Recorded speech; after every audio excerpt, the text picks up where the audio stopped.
I am in the little room that I rent with a few other congresswomen out in DC. It is literally one building away from the taped off area of the Capitol complex at this point. Um, I was just about to head into the office after a couple of Zoom interviews that I had decided to do here because we'd heard a little bit of confusion about the safety. I was going to take a moment to be able to run into the office, and then everything went on lockdown. So I'm here in my little room. Actually, I think it's probably one of the best places to be. It's my team. I've got two of my members stuck in our office. Many of my colleagues, my phone has been blowing up all for an hour plus here. Can't get out of their buildings. The mayor has issued a lockdown starting at 6 o'clock. The speaker and the mayor have called in the National Guard. We are on full alert. People are advised to stay away from windows. This is not the America that we should be living in. It's astounding. I don't know who was shot. Someone was just shot in the Capitol. I just witnessed a Capitol police officer being chased down the halls by Americans. I knew this was going to be quite a job when I got into this. I certainly didn't expect to see a day like this. We're a better country than this. And the destruction of property, the violence against other Americans, the coup that is being thrown against American government by its own citizens, which is exactly what this is, orchestrated by the president and supported by about 150 House Republicans and over a dozen senators, is what caused this. It's a shame that our country's at this place. Do you think this could have been prevented? This absolutely could have been. This absolutely could have been prevented.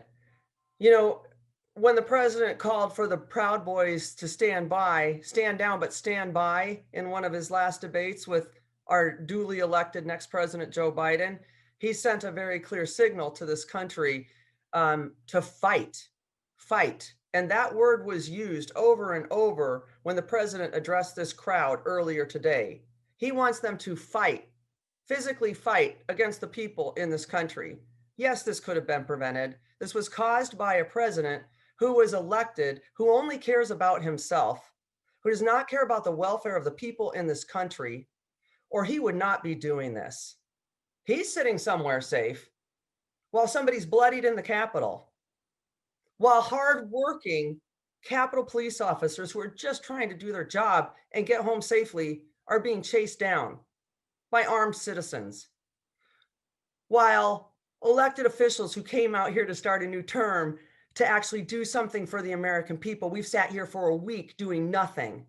We sat here on Sunday as there were fights on the floor by Republicans who would not wear masks and finally had to be asked to leave by the sergeant of arms. We spent the next day doing procedural votes that were all shenanigans that unfortunately the Republican leadership decided to bring to the floor. I was sworn in on Sunday. Here we are on Wednesday. We have members of the Republican Party who have violated their constitutional oath already by supporting this. It's hard to put words around what's happening out here right now. It's just almost impossible to describe it. The streets are emptied. People are shuttered in their homes.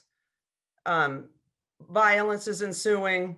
They're sitting in the speaker's chair in the chamber. There are folks who can't make it out of the Capitol for fear of their lives. There's already been somebody who's been shot. National Guard has been asked to come in. This is not a country. You would think that we're a country that we often write about in this country with the warfare that they're having. This is exactly what's happening on the streets of Washington, D.C. right now. What's your message to those who are in the Capitol right now, obviously breaking the law, breaking down barriers, ensuing violence? What's your message to them? Well, and that message goes out to, unfortunately, some Iowans, because I've had one stop into my office who I know from the district who's out here to do this. So this message doesn't go to the people, that goes to Iowans. It goes to everybody who's out here doing this, unfortunately. We are supposed to set the standard for democracy around this world. We are the beacon of hope for people who try to find a better light for opportunity for their family. The message that we are sending, not just to folks around the world, but to the people that live in this country, is that we have no law and order. Um, we have a president who does not care about the safety of the American public. And we are better people than that. We need to unite together.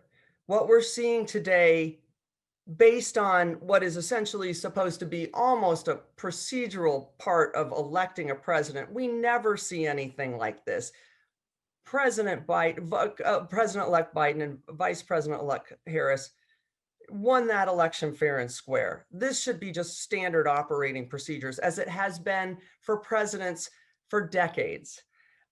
The fact that this president is inciting this violence, the fact that 150 approximately Republican House members and a dozen senators have signed on to supporting this is such a slap in the face of the folks who say they actually support the Constitution, the folks who actually say that the government should be working for the people, the folks who actually say that we should have unity and bipartisanship. Well, you know what? These actions that we're seeing today don't show any of that. Let's actually walk the talk, folks. We're a better country than this. And please, whatever you do, stay away from what's happening here today. Stay away from promoting this on social media. If our country is going to move forward, if we're going to put money in people's pockets, if we're going to get over COVID, if we're going to give every kid a chance for a good education and a good job, if we're going to fix our healthcare issues, we do that together. We're starting off our next congressional term with this. That's laying a groundwork already. We're going to need the entire United States to come together to help each other be more successful. What happens next, do you think? What happens with the vote, the Electoral College vote? Well, they've been postponed until we know when today. If we won't have them, they're not going to happen today, I'm assuming. We don't know. The expectation was that we would have that. We'd probably go into the middle of the night, and then we were supposed to fly out tomorrow. And I'm hoping to get home and work on a lot of district things next week. I have some events very safely done that get back out and work with the district. I don't know what's happening, really. This is all played by ear.